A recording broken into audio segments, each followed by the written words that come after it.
नमस्कार।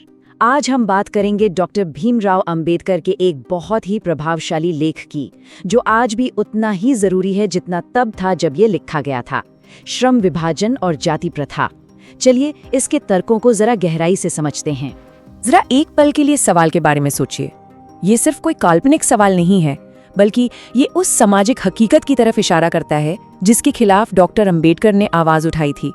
एक ऐसा सिस्टम जो किसी इंसान की पसंद को नहीं, बल्कि उसके जन्म को ही उसकी पूरी जिंदगी का फैसला मान लेता है। तो चलिए सबसे पहले ये समझते हैं कि इस बहस के केंद्र में क्या है।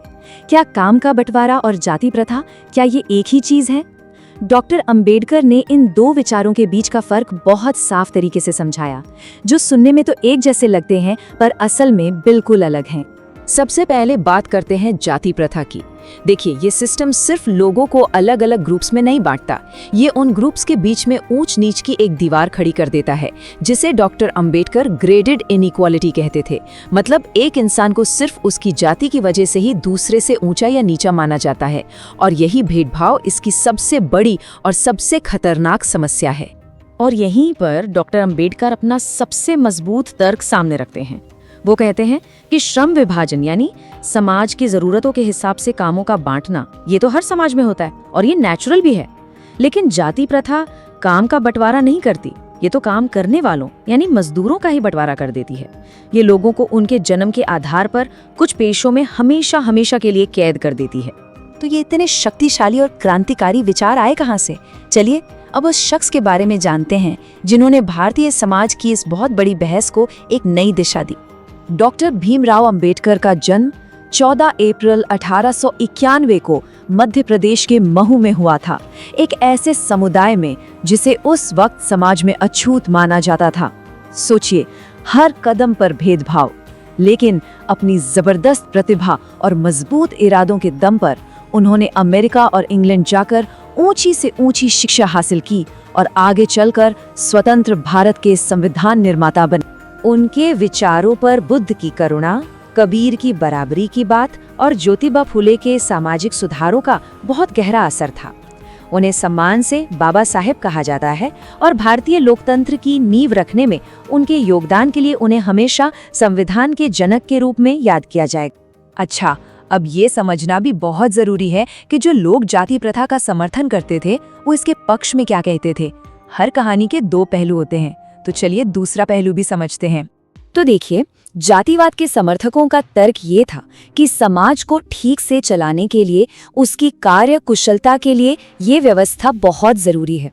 उनका कहना था कि अगर जन्म से ही ये तय नहीं होगा कि कौन क्या काम करेगा, तो समाज में जो जरूरी काम है वो करेगा कौन। वे इसे एक तरह से सामाजिक व्यवस्था बनाए रखने का एक तरीका मानते थे। और अब आते हैं डॉक्टर अंबेडकर के तार्किक और तीखे जवाब पर। उन्होंने इन तर्कों का एक एक करके जवाब दिया और बताया कि ये व्यवस्था न सिर्फ अन्याय से भरी है, बल्कि आर्थिक रूप से भी एक फेलियर है। अंबेडकर के मुताबिक इस सिस्टम की सबसे बड़ी और सबसे क्रूर खामी ये है कि ये किसी इंसान की काबिलियत, उसकी रुचि या उसके पैशन को कोई अहमियत ही नहीं देती।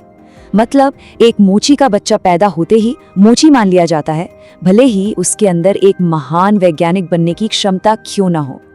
इंसान से उसका पेशा चुनने की बुनियादी आज़ादी ही छीन ली जाती है। और ये सिर्फ व्यक्तिगत आज़ादी की बात नहीं है, इसका बहुत गहरा आर्थिक असर भी होता है।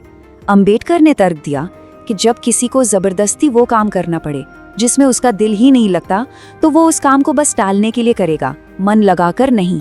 इससे क्या होगा? काम की क्वालिटी गिरेगी, वो इंसान अच्छी कमाई नहीं कर पाएगा और आखिरकार पूरा समाज गरीबी और आर्थिक ठहराव की तरफ बढ़ेगा। तो मतलब साफ है, ये सिस्टम आर्थिक रूप से तो हानिकारक है ही, साथ ही ये इंसान की क्षमता को भी पूरी तरह कुचल देता है। जरा सोचिए, कोई महान कलाकार या लेखक बनना चाहता है, लेकिन उसकी जाति की वजह से उसे कोई ऐसा काम करना पड़ रहा है जिससे वो नफरत करता है। इससे न सिर्फ उस इंसान का बल्कि पूरे देश का नुकसान होता है। तो अगर जाति पर आधारित ये सिस्टम इतना खराब है, तो फिर इसका हल क्या है? इसका विकल्प क्या है? यहीं पर हम अंबेडकर के एक आदर्श और न्यायपूर्ण समाज के विजन को देखते हैं। देखिए, अंबेडकर के लिए लोकतंत्र का मतलब सिर्फ वोट डालना और सरकार चुन लेना नहीं था, नहीं, बिल्कुल नहीं। उनके लिए ये एक सामाजिक जीवन जीने का तरीका था। एक ऐसा समाज बनाने का सपना था जिसकी नींव स्वतंत्रता, समानता और सबसे जरूरी भाईचारे पर टिकी हो। उनके ही शब्दों में कहे तो असली लोकतंत्र तब है जब समाज में हर कोई एक दूसरे का सम्मान करे। यह सिर्फ एक कानून नहीं बल्कि एक व्यवहार होना चाहिए, जहां लोग एक दूसरे को पराया नहीं बल्कि अपना समझें और एक दूसरे के सुख दुख में साथ खड़े हों। एक आदर्श समाज कैसा हो, ये समझाने के लिए उन्होंने एक बहुत ही खूबसूरत मिसाल दी। उन्होंने कहा कि समाज में भाईचारा दूध और पानी के मिश्रण जैसा होना चाहिए, जिसे आप कभी अलग नहीं कर सकते। यही अटूट एकता एक सच्चे और मजबूत लोकतंत्र की पहचान है। और आखिर में ये एक सवाल है जिस पर हम सबको सोचना चाहिए। आज जब हम में से ज्यादातर लोगों के पास अपना करियर, अपना रास्ता चुनने की आज़ादी है, तो ये आज़ादी हमारे समाज को और हमारी दुनिया को कैसे आकार दे रही है?